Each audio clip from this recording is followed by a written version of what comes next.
This is a presentation on autism or autism spectrum disorder, and it's presented by myself, Elisa Hess.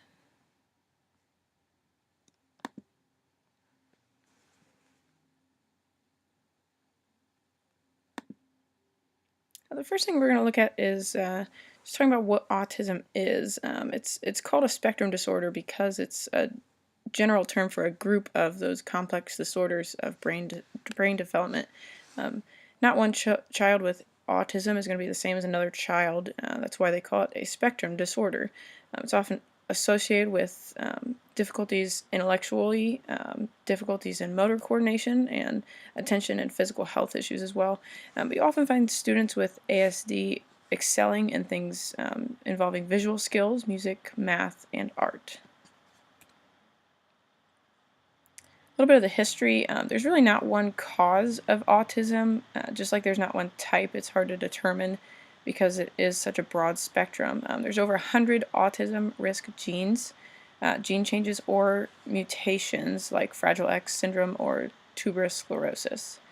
Also, environmental exposures could trigger autism in certain children as well.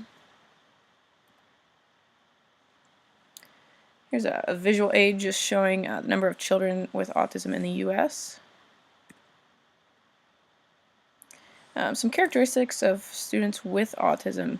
Behaviorally, you'll often see them repeating their actions over and over again, or phrases, words, repetition of those.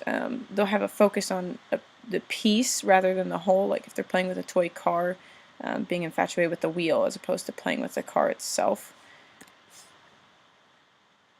Social-emotional, they'll experience problems in development of that nonverbal communication, often have a lack of empathy or lack of interest in sharing enjoyment with others, and they may find it difficult to establish friendships. Their cognitive ability really ranges significantly from that gifted to severely challenged just due to where they're at on the spectrum. But they typically will do well in tasks that involve immediate memory or visual skills as opposed to symbolic or abstract thinking kind of activities. They will sometimes experience a delay in learning how to speak. They could also find themselves speaking in an abnormal tone of voice and again repeating the words and phrases over and over again. Here are some of the more typical things we think of: the body rocking and the hand flapping, those repetitive movements. But they'll also experience some clumsiness, abnormal posture, just moving in strange ways. How does this affect their academics? Obviously, having a student with autism in your classroom could really affect your teaching abilities, other students' performance, and their performance in the classroom as well. Here's a first problem we're going to look at is just students with the autism having difficulty sitting still. They get bored really easily and get distracted, and they could also become a distraction. One solution we have for that could be just to provide a space for them that they can go to when they are overstimulated. They can go there and release their anxiety or cure their boredom. Another problem we might have is facing things like that involve fine motor skills like drawing and handwriting. Those activities could become more stressful for students, which could trigger their anxiety and it cause them to become a distraction as well and affect their performance. One thing we could do for that is just to offer alternative assignments on iPads or tablets, have a place in the room where they can go and get on those while other students are doing the drawing activities. Another problem we might face is seeing that many children with autism do need that predictable schedule. They need the security just of knowing what to expect, and changing that schedule could become a problem and create a lot of stress for that student. If you do have to change your schedule, definitely provide a schedule daily to begin with. But if you do have to change that, writing a note to that student or up on the board or something just to let them know that there is going to be a change, and a continuous reminder of that change to make them feel more comfortable about that. There's several effects that having a student or a child with autism would have on the family. Obviously, everybody's going to be affected. there's 5 main areas that experts say are going to be affected, and that's parental expectations, the siblings, worrying about those siblings, tending to the marriage, holding on to family traditions, and maintaining a social life. One thing to keep in mind, though, is just to let go of the ideal family image that most people have, where they expect a certain, their family to be a certain way. It's important to understand that every family is going to be different in its own ways, whether you have an autistic child or just some big personalities in your family. So to understand that about having a child with autism as well is a good thing to keep in mind. And the family isn't defined by a textbook, but by the makeup of its members. Last thing we're going to talk about is creating that positive environment for a student with ASD as well as the other students in the classroom.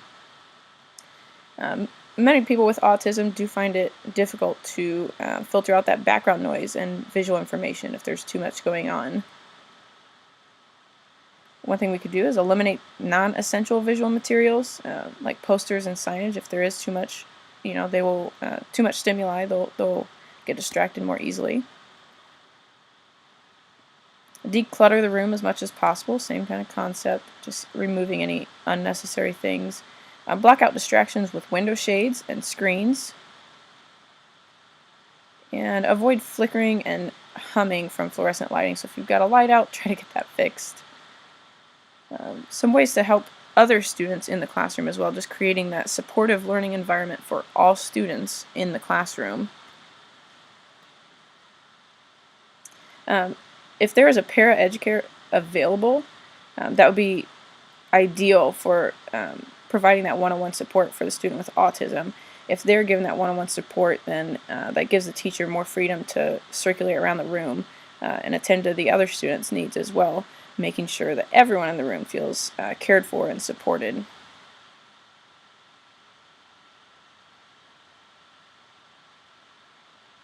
Also, one thing that we overlook is just teaching students to help each other. It builds that team chemistry, that team supportive environment, but also, some students are more gifted at one thing and maybe not another, and filling in the holes for each other would be very beneficial, and it takes some pressure off the teacher as well, again, allowing them to circulate some more and check on other students.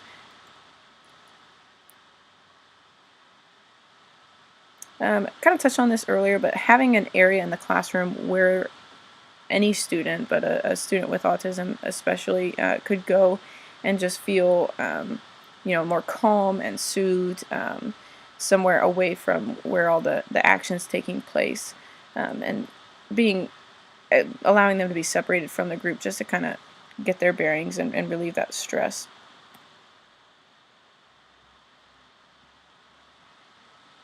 Including activities that involve technology and encourage the creative thinking would be very beneficial for students with autism as well as, like I said, everyone.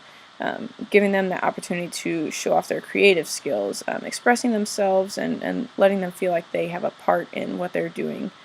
There's several apps that are available for this, such as the ones that are listed here, that do allow the students to incorporate that technology and provide for a controlled, fun activity.